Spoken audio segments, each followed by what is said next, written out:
Alors, il faut dire que les Togolais attendent toujours le dialogue au jour d'aujourd'hui. On peut dire qu'il y a une petite pause. Alors, que se passe-t-il réellement? Non, vous savez, hier à la séance du jeudi, toutes les parties prenantes ont convenu de chercher un facilitateur. Et donc, des noms ont été proposés. Et le gouvernement nous a dit qu'il va prendre des contacts avec ceux-là qui ont été proposés et nous dira. Et donc ce matin, le gouvernement nous a contactés pour nous dire qu'il y a eu une rencontre avec Monseigneur Bariga. Et donc il y a eu une délégation du dialogue qui était partie voir Monseigneur Bariga, à savoir le président provisoire du dialogue et puis les chefs de délégation de tous les partis. Et donc ils ont rencontré Monseigneur Bariga ce matin qui a donné son accord de principe.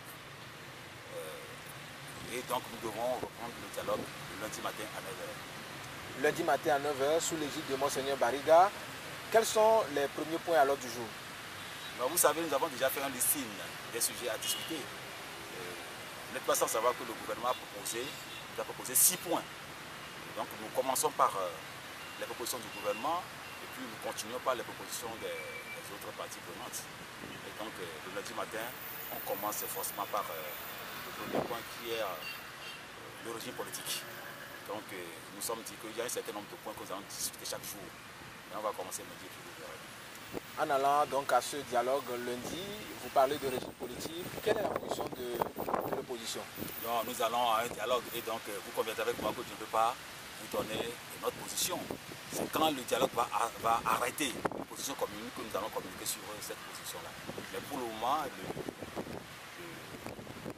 l'opposition aussi a sa position sur ce régime politique et sûrement le gouvernement aussi. Et donc nous allons au dialogue, il faut d'abord y aller, discuter et ce que nous allons arrêter, nous allons vous communiquer ça.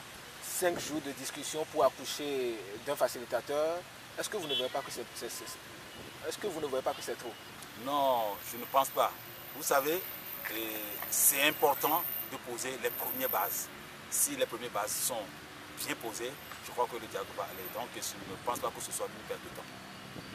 D'autres personnes se posent d'ailleurs la question du facilitateur est-elle nécessaire? Ça dépend. Nous, à l'ANSI et à l'ATI, nous avons estimé que c'est nécessaire. Et nous avons donné les arguments qui sous-tendent cela.